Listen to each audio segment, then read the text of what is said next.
خصوصا على سيد الرسل وخاتم الأنبياء. أما بعد فأعوذ بالله من الشيطان الرجيم. بسم الله الرحمن الرحيم. ونفخ في الصور فإذا هم من الأجداث إلى ربهم ينسلون. قالوا يا ويلنا من بعثنا من مرقدنا هذا ما وعد الرحمن وصدق المرسلون. صدق الله العظيم. میرے معزز مسلمان بزرگوں، عزیز بھائی اور امت مسلمہ کی مقدس ماں اور بہنوں، اللہ تعالیٰ نے اس دنیا کے نظام کو بنایا ہے اور پھر انسان کو بھیج کر اس نظام کو اللہ نے بسایا ہے، اور پھر انسان کے لیے اللہ نے بہت کچھ زمین اور آسمان میں لگا کر اس کو سجایا ہے۔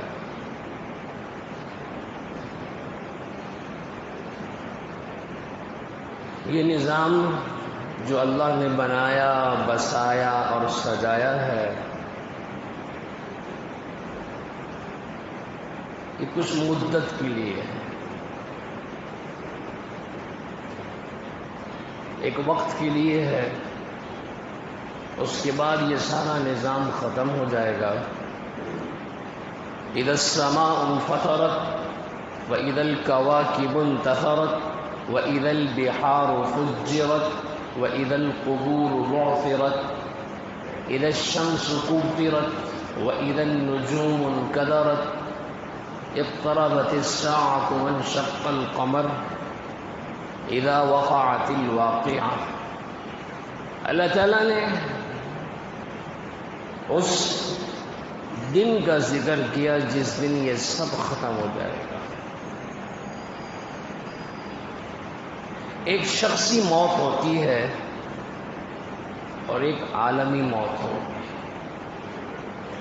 شخصی موت جیسے ہم گزر رہے ہیں، والد کا انتقال ہو گیا، بھائی کا ہو گیا، چچا کا ہو گیا، یہ شخصی موت ہے۔ ایک عالمی موت بھی ہے۔ وہ عالمی موت کیا ہوگی کہ سب مر جائیں گے۔ جیسے شخصی موت اپنی آنکھوں سے دیکھ رہے ہیں، عالمی موت بھی آنی ہے۔ ہمیں آنکھوں سے نظر نہیں آ رہی، لیکن اللہ کا کہا سچا ہے، وہ دن آئے گا کہ ساری دنیا فنا ہو جائے گی۔ شخصی موت کے بھی اثرات ہوتے ہیں۔ اکثر بیمار ہو گئے تو ڈاکٹر نے کہا کہ بس گردے کام کرنا چھوڑ رہے ہیں، جگر بھی کام نہیں کر رہا، معدے کا یہ مسئلہ ہے، تو ڈاکٹر نشانیاں بتاتے ہیں شخصی موت کی کہ اس آدمی کی بس یہ نشانی ہے اور کسی وقت بھی اس کا انتقال ہو سکتا ہے۔ ایسی ایک عالمی موت آئے گی جس کو قیامت کہتے ہیں ہم لوگ، اس کی بھی نشانیاں اللہ نے ذکر کی ہیں، اللہ کے نبی نے ذکر کی ہیں۔ یہ نشانی ہوگی، یہ نشانی ہوگی، نشانیاں بتائی ہیں جیسے ڈاکٹر مرنے سے پہلے نشانیاں بتاتا ہے مریض کی۔ اس کائنات کے مرنے سے پہلے اللہ نے نشانیاں بتائی ہیں، اللہ کے نبی نے نشانیاں بتائی ہیں۔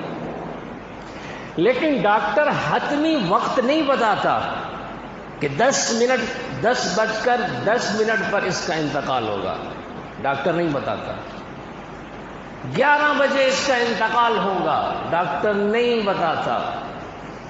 ایسے ہی اللہ نے نہیں بتلایا کہ کتنے بج کر کتنے منٹ پہ قیامت قائم ہوگی۔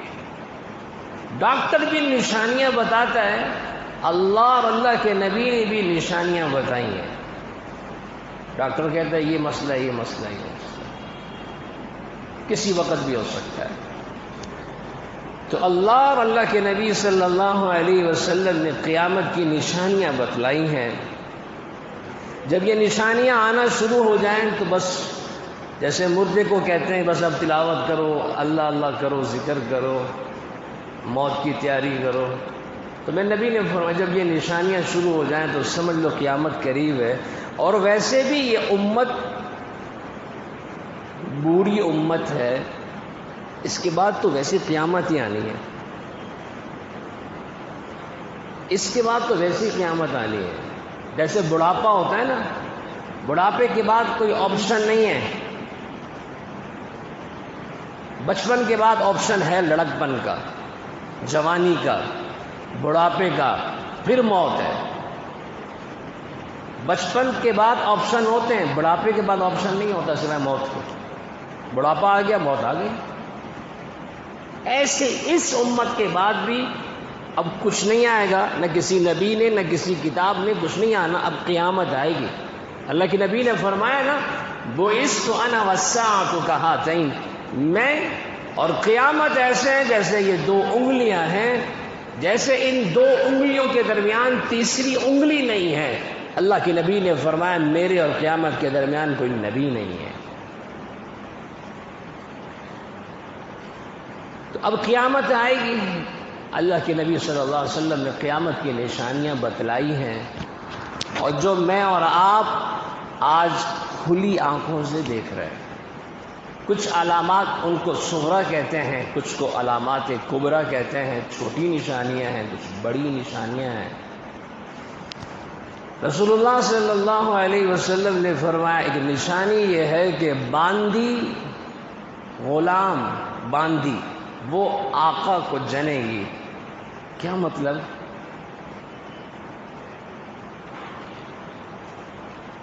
جو اولاد پیدا ہوگی قیامت سے پہلے، ایک نشانی یہ ہے وہ ماں پر ایسے حکم چلائے گی جیسے کہ آقا غلام پہ چلاتا ہے. آج کھلی آنکھوں سے دیکھ رہے ہیں، کھلی آنکھوں سے دیکھ رہے ہیں. ماں باپ کو جرت نہیں ہے بچوں کے سامنے بات کر سکے. ماں تو دیکھتی ہے کہ بچے کا موڈ کیسا ہے، موڈ دیکھتی ہے پھر بات کرتی ہے. موڈ آف ہے تو ماں بات نہیں کرتی. یہ تو میں نبی نے فرمایا جنا ماں نے ہے، لیکن آقا بچہ بنا ہوا، مالک بن گیا. ماں پہ ایسے حکم چلاتا ہے جیسے آقا غلام پہ چلاتا ہے. کھلی آنکھوں سے دیکھ رہے ہیں. آج 10 سال کا بچہ ماں باپ سے نہیں سنبھالا جا رہا. 10 سال کا بچہ ماں باپ سے نہیں سنبھالا جا رہا. اس کو نہیں ڈانٹ سکتے آج. تو رسول اللہ صلی اللہ علیہ وسلم نے فرمایا قیامت سے پہلے یہ منظر دیکھنا ہوگا، اور دیکھ رہے ہیں ہم. اولاد کی نافرمانی ہمارے سامنے آئی. میں نبی نے فرمایا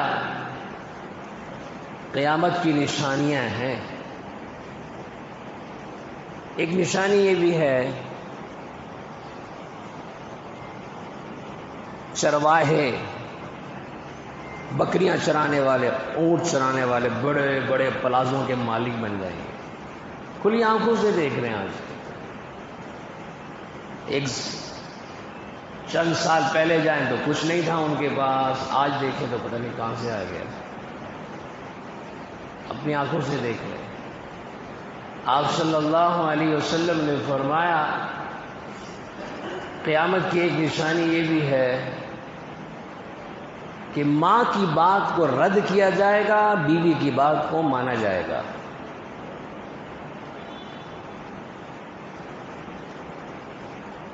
ماں کی بات کو رد کیا جائے گا، بیوی کی بات کو مانا جائے گا. تابعداری کی جائے گی بیوی کی. یہ بھی کھلی آنکھوں سے ہے. ماں کی کوئی حیثیت نہیں. حالانکہ یہ کوئی جوان مردگی نہیں ہے. اصل تو یہ ہے کہ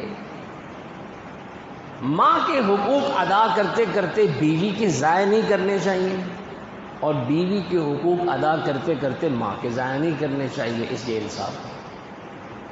ماں کی سن کے بیوی کو مارنا شروع کر دینا، ڈانٹنا شروع کر دینا، اس کی سن کے ماں کو خلاف باتیں شروع، یہ نہیں ہے. مرد کون ہے؟ مرد وہ ہے جو دونوں کے حقوق ضائع نہ کرے. آج کتنے لوگوں نے اپنی بیویوں کی وجہ سے ماں باپ کو چھوڑ دیا ہے؟ تصور تھا مسلمانوں کے ملک میں اولڈ ہوم بنے، مسلمانوں کے ملک میں اولڈ ہوم بن گئے، بوڑھے ماں باپ کو جمع کرایا جاتا ہے۔ یہ تو کافروں کے ہاں ہوتا تھا،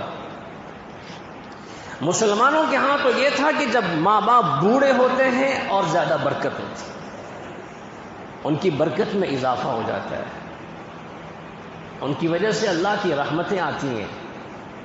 کسی زمانے میں بوڑھے ماں باپ کو سنبھال کے رکھا جاتا تھا، تو باعث برکت ہے ہمارے لیے۔ آج بوڑھے ماں باپ کو بوجھ سمجھا جا رہا ہے۔ میں نبی نے فرمایا دوست کو قریب کرے گا، باپ کو دور کرے گا۔ دوست کی بات مانے گا، باپ کی بات نہیں مانے گا۔ کھلی آنکھوں سے دیکھتے ہیں، بعض کہتے نہیں۔ نوجوان نسل کا حال دیکھیں، دوستوں کی وجہ سے ماں باپ کو پریشان کرتے ہیں۔ میں نبی نے فرمایا قیامت کی نشانیاں ہیں، مسجدوں میں شور ہوگا، مسجدوں میں آوازیں بلند ہوگی۔ آج ہو رہی مسجدوں میں آوازیں بلند، گپ شپ لگائی جاتی ہے۔ 10 منٹ باقی ہیں، بیٹھے بیٹھے وہیں یا تو موبائل پہ کاروبار کریں گے یا آپس میں بیٹھ کے کاروبار کریں گے۔ کیا کچھ نہیں ہوتا ہے۔ آدمی تصور کرے بیٹھا کہاں ہے۔ کسی بڑے آدمی کے گھر پہ چلا جائے تو آدمی فضول بات نہیں کرتا، اللہ کے گھر میں آ کے کیا کچھ نہیں کرتے۔ واٹس ایپ چلا رہے ہیں، فیس بک چلا رہے ہیں، مسجد میں بیٹھ گئے۔ رسول اللہ صلی اللہ علیہ وسلم نے فرمایا جو یہاں آ کے باتیں کرتا ہے دنیا کی، تو فرمایا فرشتہ ایک دفعہ کہتا ہے خاموش ہو جا، اللہ تجھ پہ رحم کرے خاموش ہو جا، دوسری مرتبہ، تیسری مرتبہ، پھر فرشتہ کہتا ہے اللہ کی لعنت تجھ پر ہو، خاموش ہو جا۔ اب مجھے بتائیں اس بندے نے دکان بھی بند کی، کاروبار بھی چھوڑا، گھر بھی چھوڑا، وضو بھی کیا، مسجد میں بھی آیا، وہ لعنت لے کے جا رہا۔ حضرت مولانا یوسف بن نوری رحمۃ اللہ علیہ جب مسجد میں تشریف لاتے تھے تو آمین آمین یہ ان کا معمول تھا۔ کچھ وقت باقی ہوتا تھا تو کسی نے پوچھا حضرت آپ کس کی دعا پر آمین کہتے ہیں؟ فرمانے لگے میں نبی نے فرمایا جو نماز کے انتظار میں بیٹھا ہوتا ہے تو فرشتے اس کے لیے دعا کرتے ہیں، میں فرشتوں کی دعا پہ آمین کہتا ہوں۔ فرشتے دعا کرتے ہیں، نماز سے پہلے جو نمازی انتظار میں بیٹھتا ہے فرشتے اس کے لیے دعائیں کرتے ہیں۔ تو فرمایا ایک میں دعا مانگوں، اس سے اچھا یہ کہ ان کی دعا پہ آمین کہتے ہیں۔ تو مسجدوں میں آ کے ذکر، عبادت، اور وقت بھی کتنا ہوتا ہے۔ بہت کم لوگ ایسے ہیں جو نماز سے کوئی 15 منٹ پہلے آ جائیں، کوئی 20 منٹ پہلے آ جائیں۔ یہاں 15 منٹ پہلے کوئی مسجد میں آ جائے نا، دیکھتا ہے مسجد خالی ہے 20 منٹ پہلے، وہ سمجھتا ہے کہ 7:45 بجے نماز ہے اور 8 بجے نماز ہے۔ اب وہ دیکھتا ہے کہ 15 منٹ باقی ہیں، تو کہتا ہے کہ 8 بجے نماز ہے، ہاں چلو ٹھیک ہے، چلا جاتا ہے۔ وہ اللہ کے بندے آ گیا ہے، وضو کر، تلاوت کر، بیٹھ جا۔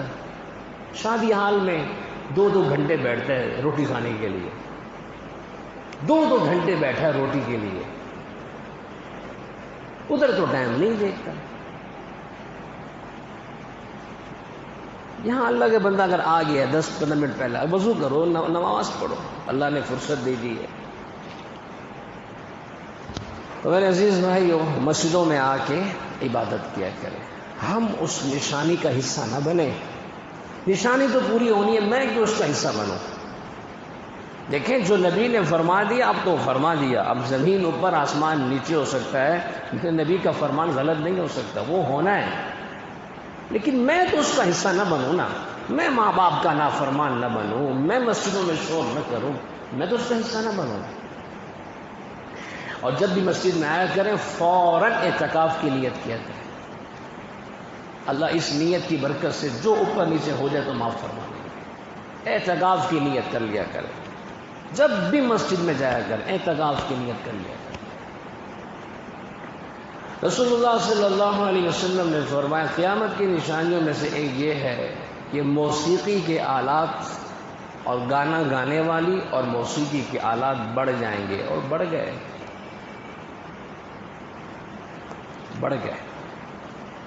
بہت زیادہ بڑھ گئے، اتنے بڑھ گئے کہ اس کا احساس بھی نہیں ہو رہا۔ کہتے ہیں روح کی غذا ہے۔ مولانا یوسف لدھیانوی شہید رحمۃ اللہ علیہ فرماتے تھے بالکل روح کی غذا ہے، شیطانی روح کی غذا ہے۔ جن کی طبیعت میں شیطانیت ہوتی ہے نا، ان کی روح کی غذا یہی ہے، اور جن کی روح میں اللہ نے رحمانی صفات رکھی ہوتی ہیں وہ تلاوت سے اپنی روح کی غذا کو پورا کرتے ہیں۔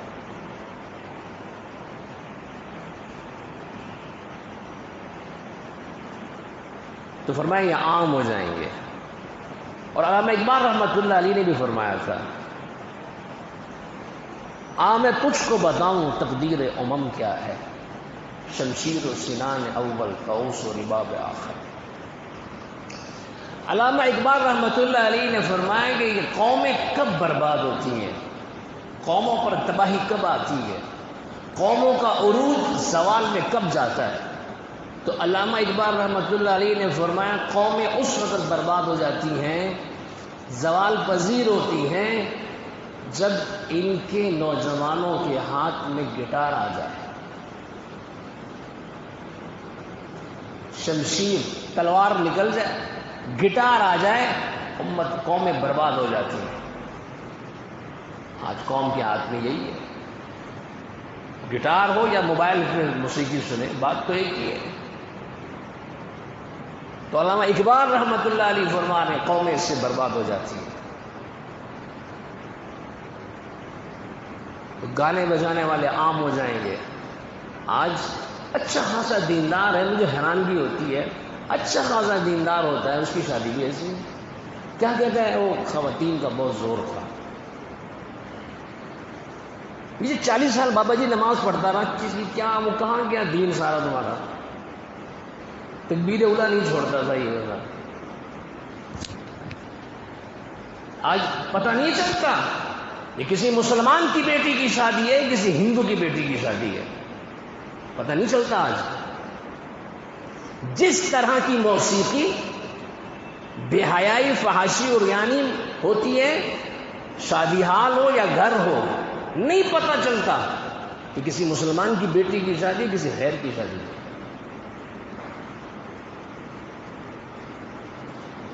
اور موقع کیا ہے؟ نئی زندگی کا آغاز، نئی اینٹ رکھی جا رہی ہے۔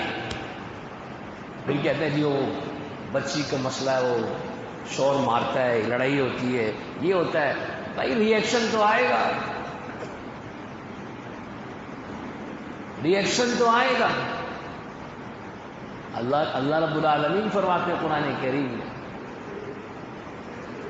گناہ کا ریئیکشن آتا ہے، آج آئے کل آئے، اولاد کے پیدا ہونے کے بعد آئے گا ریئیکشن اس کا۔ جس گناہ کے دلدل میں بچیوں کو رخصت کرتے ہیں ہم لوگ، یہ کوئی ہمدردی ہے اولاد کے ساتھ؟ اس سے بڑا ظالم باپ نہیں ہے جو بچی اور بچے کی شادی سے پہلے گھر میں موسیقی چلائے۔ یہ ظالم باپ ہے، یہ اپنی اولاد کے ساتھ ظلم کر رہا ہے۔ آج صورتحال دیکھیں نا، کتنی امیدوں سے بچیوں کو روانہ کرتے ہیں، خوشیاں کتنی دیکھتے ہیں، کتنی خوشیاں دیکھ رہے ہیں آج۔ اس لیے اللہ کے لیے ان گندگیوں سے، اور بھی سنت ہے، نکاح سنت ہے، اور سنت کا کیا حشر کر دیا ہم نے، کہیں سے لگتی ہے لیکن نبی کی سنت ہے۔ ایک آدمی وہ سگریٹ پی رہا تھا نکاح کی مجلس میں، ہال میں نکاح ہو رہا تھا، وہ سگریٹ پی رہا تھا۔ تو دوسرے بندے نے کہا حاجی صاحب عبادت بھی کر رہے ہو سگریٹ بھی پی رہے ہو. اس نے کہا کون سی عبادت؟ جیسے کہ آدمی نماز پڑھ رہا ہو, سنتیں پڑھ رہا ہو اور سگریٹ پی رہا ہو, سنتیں پڑھ رہا ہو گانے سن رہا ہو. نکاح کے موقع پہ یہ کام کرنا بھی ایسا ہی ہے. آج امت کے دل دماغ سے نکاح کی عبادت کا تصور ختم ہو گیا کہ یہ بھی کوئی عبادت ہے. 2 رکعت نماز پڑھتے وقت بھی تصور ہوتا ہے عبادت کر رہا ہوں, نکاح پہ نہیں ہوتا. سنت کی فہرست سے بھی نکال دیا. حالانکہ میری نبی کی زندگی میں جو سب سے زیادہ یہ عبادت تھی, یہ سب سے زیادہ ہے, اس کا حصہ سب سے زیادہ ہے نکاح. آج امت میں دیکھیں تصور ہی ختم ہو گیا اس سے. تو رسول اللہ صلی اللہ علیہ وسلم نے فرمایا, ہم اپنی آنکھوں سے دیکھ رہے ہیں آج موسیقی یہ چیزیں عام. اب تو تعلیمی اداروں میں باقاعدہ اس کا وہ کیا کہتے ہیں, اس کا پیریڈ ہوتا ہے.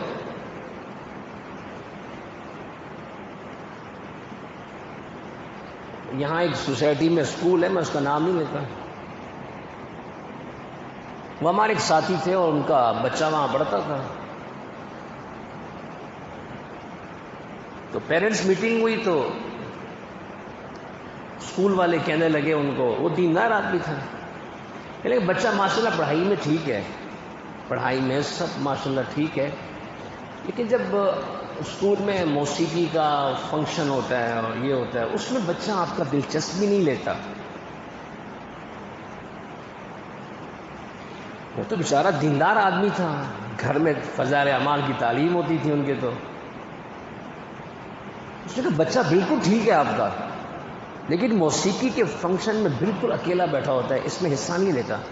ایک بات تو یہ ہے, ایک بات ہمیشہ یاد رکھیں, اگر آپ نے اپنی اولاد کی فکر کی ہے, اپنی اولاد کو دین دیا ہے, ان کی آخرت کی, ان کے دین کی آپ نے فکر کی ہے, تو آپ کا بچہ کسی بھی ماحول میں چلا جائے اللہ اس کی دین کی حفاظت کرے گا. قرآن کریم میں ہے نا, وَإِنَّ لَكُمْ فِي الْأَنْعَامِ لَعِبْرَةً. اللہ تعالیٰ فرماتے ہیں کہ یہ دودھ کیسے نکلتا ہے, من بین فرث و دم لبنا خالصا.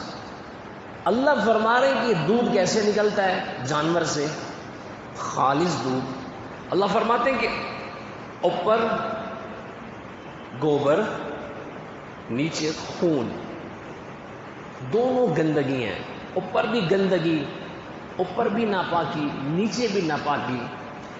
اللہ تعالیٰ فرماتے ہیں من بین فرث و دم,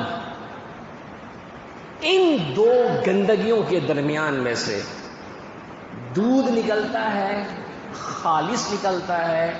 آج تک شکایت نہیں آئی, آج تک, کہ دودھ میں گوبر کا ذائقہ آیا ہو یا خون کا رنگ آیا.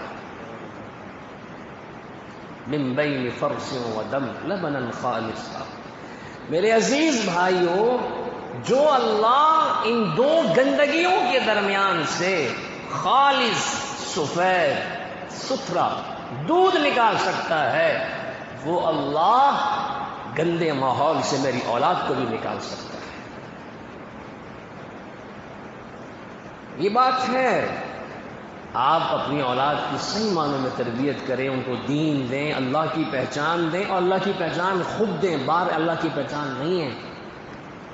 ورنہ تو قرآن کریم میں اللہ فرما رہے اقرأ بسم ربک الذی خلق, بچوں کو وہ تعلیم دو جس سے اللہ کی پہچان ہوتی ہو. آپ مجھے بتائیں, ان تعلیمی اداروں میں اللہ کی پہچان ہوتی ہے؟ اللہ سے دور کیا جا رہا ہے. بچہ نماز پڑھنا چاہتا ہے لیکن جگہ ہی نہیں ہو اسکول میں نماز پڑھنے کی, یونیورسٹی میں. بچہ حیا کرنا چاہتا ہے, بے حیائی سے بچنا چاہتا ہے, تعلیمی ادارے زبردستی اس کو بے حیائی کی طرف دھکیلتے ہیں, تعلیمی ادارے بے حیائی کے مواقع دیتے ہیں. اس لیے یہ تعلیم جہاں پر یہ معاملات ہوں وہاں تعلیم نہیں ہوتی, وہاں تخریب ہوتی ہے. جس تعلیم میں اللہ کا نام نہ ہو وہ تعلیم تعمیر کا کام نہیں دیتی, وہ تعلیم تخریب کا کام دیتی. آج ملک میں کیا ہے, ہر آدمی رو رہا ہے, فلاں کھا گیا، کرپشن ہو گئی، یہ ہو گیا وہ۔ کرپشن کرنے والے کوئی آسمان سے فرشتے آئے یا جنات کی کوئی ٹیم آئی؟ انہی تعلیمی اداروں سے نکلنے والے لوگوں نے ملک کو لوٹا ہے۔ لوٹنے والے کوئی جنات تو نہیں ہیں، انہی تعلیمی اداروں سے نکلنے والے انسان بظاہر انسان تھے، لیکن جانوروں کی طرح اس ملک کو لوٹا ہے انہوں نے۔ جب تعلیم میں اللہ کی پہچان نہیں ہوتی، پھر تعلیم سے تعمیر نہیں ہوتی، تخریب ہوتی ہے، اور تخریب اپنی آنکھوں سے دیکھ رہے ہیں۔ تو وہ والد کہنے لگا کہ میرا بیٹا موسیقی کے فنکشن میں حصہ نہیں لیتا، تو کہا کہ اللہ کا شکر ادا کرتا ہوں کہ الحمدللہ میری تربیت کا اثر ہے، گھر کی تربیت کا بچے پر اثر ہے، میرا بچہ مجھے واپس کر دے۔ اچھا ہوا مجھے بہت پہلے پتہ چل گیا۔ تو میرے عزیز بھائیوں، اب تو موسیقی کی اور بچہ گھر میں اگر اللہ تعالیٰ معاف فرمائے، بچہ شادی کے موقع پہ بچی گھر میں مہمان بیٹھے ہیں اور بچہ ڈانس شروع کر دے، ماں باپ فخر کرتے ہیں ماشاءاللہ کتنا اچھا ڈانس کر رہی ہے۔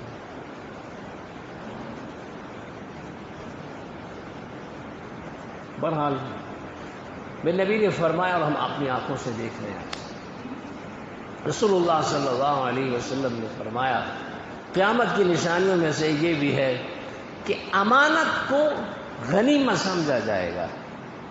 امانت کی چیز کسی کے پاس رکھوا دو گے وہ کھا جائے گا، وہ اپنی غنیمت سمجھے گا۔ میرے نبی نے فرمایا زکوٰۃ کو ٹیکس سمجھا جائے گا، بوجھ سمجھا جائے گا، حالانکہ زکوٰۃ عبادت ہے۔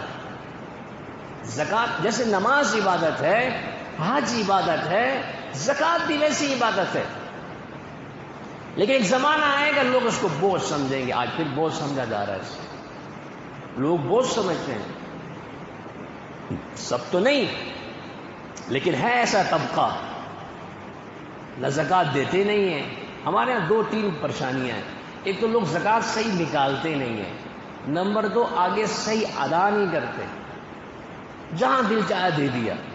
ایسی ویلفیئر میں دیتے ہیں جہاں سے غیر مسلموں کو بھی علاج کیا جاتا ہے، غیر مسلموں کو بھی تعاون کیا جاتا ہے، حالانکہ زکوٰۃ کافر پہ نہیں لگتی۔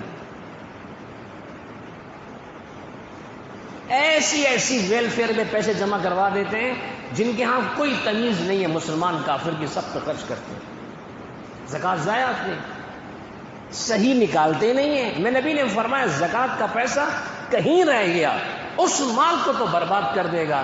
کیا مطلب؟ زکوٰۃ پوری دینی تھی، اس میں آدھی دی، کچھ پیسے چھوڑ دیے۔ 4 رکعت والی نماز ہے تو 4 رکعت والی نماز 3 رکعت پڑھنے سے ادا ہو جائے گی؟ تو نہیں ہوگی۔ زکوٰۃ آپ کے اوپر 10,000 روپے ہے، 9,000 روپے دینے سے زکوٰۃ پوری نہیں ہوگی۔ میں نبی نے فرمایا زکوٰۃ کا پیسہ کہیں بھی رہ جائے، مثلا زکوٰۃ دینی تھی صحیح ادا نہیں کی، آگے زکوٰۃ جس نے لی اس کا حق نہیں بنتا تھا زکوٰۃ کا، وہ لے گیا زکوٰۃ، تو زکوٰۃ کا پیسہ کہیں بھی آگے پیچھے رہ گیا، غلط چلا گیا، اس کے تو مال کو برباد کر دے گا۔ صحیح ادا نہیں کی، یہ آگے والا مستحق نہیں تھا، اس نے لے لی۔ تو میں نبی نے فرمایا زکوٰۃ کو ٹیکس سمجھا جائے گا، بوجھ سمجھا جائے گا۔ اور یہ بھی فرمایا آپ صلی اللہ علیہ وسلم نے بعد والے لوگ پہلے والے لوگوں پہ لعن طعن کریں گے، ان کو برا بھلا کہیں گے۔ آج ہم بھی یہ بھی دیکھ رہے ہیں کس طریقے سے علماء کرام کو، ائمہ کرام کو، محدثین کو، بڑے بڑے لوگوں کو کس طرح طعن و تشنیعوں پر کی جاتی ہے۔ ایک شخص نے امام اعظم ابو حنیفہ رحمۃ اللہ علیہ کو برا بھلا کہا، اور کہا مولانا عبد الجبار غزنوی، یہ اہل حدیث بہت بڑے عالم تھے، ان کے سامنے کہا تو وہ فرمانے لگے یہاں سے دفع ہو جاؤ، اور یہ آدمی اس کو اللہ ایمان نہیں دیں گے، یہ بے ایمان ہو کے مرے گا۔ چند دن کے بعد وہ آدمی مرزائی ہو گیا۔ یہ مولانا غلام غوث ہزاروی رحمۃ اللہ علیہ نے واقعہ لکھا ترجمان اسلام میں مفتی حسن صاحب جامعہ اشرفیہ لاہور والے رحمۃ اللہ علیہ وہ موجود تھے. انہوں نے پوچھا حضرت آپ نے یہ کیسے کہہ دیا تھا کہ ایمان پہ نہیں رہے گا؟ تو فرمانے لگے امام اعظم ابو حنیفہ رحمۃ اللہ علیہ سے فقہی اختلاف تو ہے، لیکن اس میں کوئی دو رائے نہیں کہ وہ اللہ کا ولی تھا. اور میرے سامنے نبی کی حدیث آ گئی، من عاد علی ولی، جس نے میرے ولی سے لڑائی کی، جنگ کی، تو اللہ جس نے میرے ولی کو برا بلا کہا، دشمنی کی، تو رسول اللہ صلی اللہ علیہ وسلم نے فرمایا اللہ کا فرمان ہے کہ اللہ اسے جنگ کریں گے. اور جب جنگ ہوتی ہے تو جنگ میں ایک دوسرے کی قیمتی چیز کو نقصان پہنچانے کی کوشش کی جاتی ہے. تو فرمایا جب اللہ اور بندے کی جنگ ہوگی، اور بندے کی یہ تو طے ہے کہ جنگ اور بندے اور اللہ کی جب جنگ ہوتی ہے تو جیت اللہ کی ہوتی ہے، طے ہے. جب بندے اور اللہ کی جنگ ہوگی تو جیت اللہ کی ہونی ہے، بندے کا نقصان ہونا ہے. بندے کی سب سے، مومن کی سب سے قیمتی چیز اس کا ایمان ہوتا ہے. تو میں نے اس لیے کہا تھا کہ اس کا ایمان باقی نہیں رہے گا، اللہ قیمتی چیز لے لیں گے اس سے جنگ کے دوران. تو میرے عزیز بھائیوں، پہلے والے لوگوں پر جنہوں نے ہم پر احسان کیا، صحابہ کرام اس امت کے سب سے بڑے محسن ہیں. امت کی نہیں، اسلام کے بھی محسن ہیں. وہ دین کے لیے بھی بہت کچھ دیا. تو کسی کو طعن و تشنیع کرنا، خصوصاً علماء کو، بڑے لوگوں کو، اس سے اپنے آپ کو بچائیں. یہ نبی نے فرمایا قیامت کی نشانیاں ہیں. اسی طریقے سے رسول اللہ صلی اللہ علیہ وسلم نے قیامت کی بڑی نشانیوں میں سے فرمایا کہ حضرت مہدی علیہ الرضوان کا ظہور ہوگا. حضرت مہدی مکہ مکرمہ میں پیدا ہوں گے. مدینہ منورہ میں طواف کے دوران شام کے ابدال ان کو پہچانیں گے. ان کا نام محمد ہوگا، والد کا نام عبداللہ ہوگا. حضرت مہدی مکہ مکرمہ میں پیدا ہوں گے، مدینہ منورہ میں پیدا ہوں گے، مکہ مکرمہ میں پہچانے جائیں گے. 40 سال کی عمر میں اللہ خلافت دیں گے، 7 سال خلیفہ رہیں گے، 2 سال حضرت عیسیٰ علیہ السلام کی نیابت میں رہیں گے، تقریباً 49 سال کی عمر میں دنیا سے رخصت ہو جائیں گے. یہ 5-6 موٹی موٹی نشانیاں ہیں. میں نبی نے فرمایا حضرت مہدی پہلے آئیں گے، پھر دجال کا خروج ہوگا، دجال نکلے گا، مسلمان پریشان ہوں گے. حضرت مہدی دعا کریں گے اللہ سیدنا عیسیٰ ابن مریم کو بھیج دے. عیسیٰ علیہ السلام، یہ قیامت کی بڑی نشانیاں ہیں. حضرت مہدی کا ظہور، دجال کا خروج، عیسیٰ علیہ السلام کا نزول، یاجوج ماجوج کا نکلنا، دابۃ الارض، اور سورج کا بجائے مشرق سے مغرب سے نکلنا، یہاں کے بجائے یہاں سے نکلنا. یہ بڑی بڑی نشانیاں میں نبی نے فرمائی. جب یہ ظاہر ہوں گی تو بس پھر تو قیامت آ جائے گی. اللہ تعالی ہم سب کو فکر آخرت نصیب فرمائے اور مرنے سے پہلے مرنے کی تیاری نصیب فرمائے. ان جو نشانیاں اللہ کے نبی صلی اللہ علیہ وسلم نے ذکر فرمائی ہیں، اللہ تعالیٰ ان سے ہم سب کی حفاظت فرمائے. الحمدللہ رب العالمین والصلاة والسلام. اللهم اعنا على ذكرك وشكرك وحسن عبادتك. اللهم انا نسألك الهدى والتقى والعفاف والغنى. یا الہ العالمین، یا ارحم الراحمین، جو کچھ کہا سنا اپنی بارگاہ میں قبول فرما. کہنے اور سننے سے زیادہ عمل کی توفیق نصیب فرما. اے اللہ ایمان کی سلامتی والی زندگی نصیب فرما، ایمان میں ترقی والے اعمال نصیب فرما، ایمان والی موت نصیب فرما. اے اللہ صحیح دین پہ چلنا ہم سب کے لیے آسان فرما. اے اللہ فتنوں سے، آزمائشوں سے، تکلیفوں سے، دکھ بھری زندگی سے اللہ ہم سب کی حفاظت فرما. الہ العالمین ہم سب کو اپنے گھروں کا سکون چین نصیب فرما. اللہ رزق کی برکت نصیب فرما، رشتوں کی محبت نصیب فرما. یا الہ العالمین دنیا آخرت کی تکلیفوں سے، پریشانیوں سے، تنگیوں سے اللہ ہم سب کی حفاظت فرما. یا الہ العالمین دنیا بھر کے مظلوم مسلمانوں کی مدد فرما. اللہ فلسطین کے مظلوم مسلمانوں کی مدد فرما. اے اللہ اپنے غیبی نظام کو چلا کر اللہ تمام کفار کو ذلیل و رسوا فرما. اے اللہ جو ان پہ ظلم کر رہے ہیں اللہ کافروں کو آپس میں ٹکرا دیجیے، اللہ کافروں کو آپس میں ٹکرا دیجیے. اللہ ان کے منصوبوں کو ناکام فرما دیجیے، اللہ کافروں کے منصوبوں کو انہی پہ لٹا دیجیے. الہ العالمین دنیا بھر کے مظلوم مسلمانوں کی مدد فرما. یا الہ العالمین یا ارحم الراحمین مسلمانوں کے تینوں حرم کی اللہ حفاظت فرما، اللہ تینوں حرم کی حفاظت فرما، یا الہ العالمین ہمارے مرحومین کی کامل مغفرت فرما، ہمارے یا اللہ بیماروں کو صحت نصیب فرما۔ گزشتہ روز حضرت مولانا عبدالرشید صاحب شیخ الحدیث جامع اشرف المدارس کا انتقال ہوا۔